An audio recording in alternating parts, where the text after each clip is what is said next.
Olha, uma crise bilionária envolvendo a soja brasileira e a China quase paralisou um dos maiores setores da nossa economia.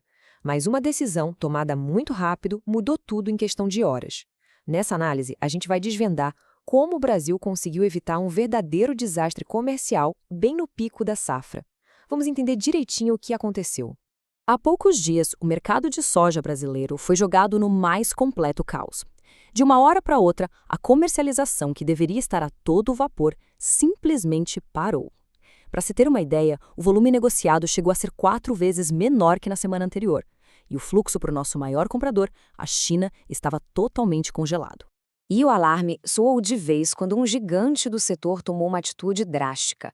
A Cargill anunciou a suspensão das suas exportações e também das compras de soja no Brasil, que tinham a China como destino. Essa notícia, claro, causou um efeito dominó. Logo, outras grandes empresas, como a COFCO e a CHS, também começaram a relatar problemas. A incerteza tomou conta de tudo. A pergunta que todo mundo se fazia era essa: com a colheita no auge, demanda global superaquecida, como é que a principal engrenagem do nosso agronegócio pode travar de um jeito tão abrupto? Para a gente entender isso, a gente precisa voltar um pouquinho no tempo. Pois é, a crise não começou exatamente nos portos, mas sim uma série de notificações diplomáticas. As autoridades chinesas enviaram alertas formais ao governo brasileiro, sabe? Expressando uma preocupação bem séria com a qualidade da soja que estava chegando por lá. O centro da questão são as chamadas pragas quarentenárias. Pensa nelas como se fossem passageiros clandestinos indesejados, tipo sementes de plantas daninhas que não existem na China. Se essas sementes entrassem lá, poderiam causar um baita prejuízo para a agricultura local. Então, a China relatou ter encontrado essas impurezas em várias cargas de soja do Brasil, violando os protocolos super rígidos deles. E bom, quando seu maior cliente faz uma reclamação dessas, é preciso agir. E a primeira reação do Brasil foi endurecer as regras aqui dentro. O Ministério da Agricultura intensificou a fiscalização, aplicando um critério de tolerância muito mais rigoroso. O ponto crucial, a virada de chave, foi que os fiscais do governo passaram a coletar 100% das amostras para análise, um trabalho que antes era feito na sua maioria por empresas supervisoras. A intenção era boa, claro, mas o resultado foi um gargalo logístico gigantesco. E aí, a solução para um problema acabou criando outro, talvez até maior.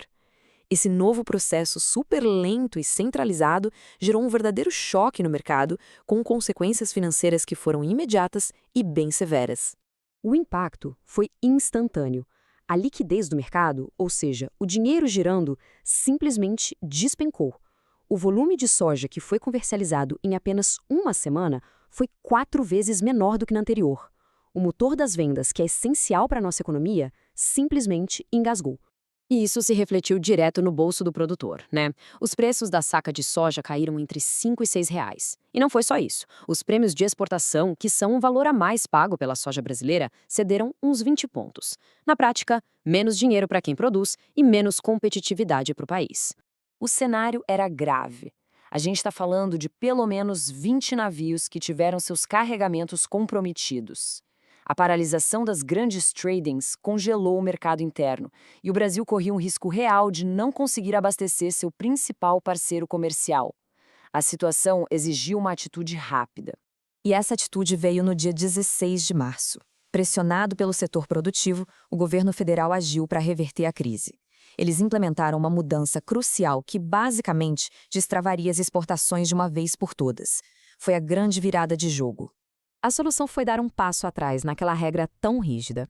Ao invés de 100% da coleta ser feita por fiscais do governo, a responsabilidade voltou para as empresas supervisoras, aquelas contratadas pelas próprias tradings. Elas já tinham toda a estrutura e a agilidade para fazer isso. O processo, então, deixou de ser centralizado e lento e passou a ser flexível e rápido. Mas olha, a solução não foi um simples voltar ao que era antes. Na verdade, foi a criação de um sistema híbrido, bem mais inteligente.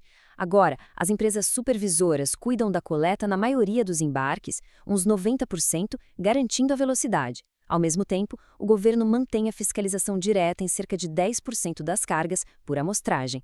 É uma solução que finalmente equilibra agilidade com controle de qualidade. Ok, a mudança na fiscalização resolveu o problema imediato aqui nos portos. Mas a questão de fundo com a China continuava na mesa. Por isso, o governo partiu para uma estratégia de 2 frentes. destravar a logística interna e, ao mesmo tempo, negociar diretamente as regras no cenário internacional. A ação foi bem coordenada. No mesmo dia da mudança, 16 de março, o ministro da Agricultura se reuniu com as tradings para selar o acordo e garantir que tudo voltaria a funcionar.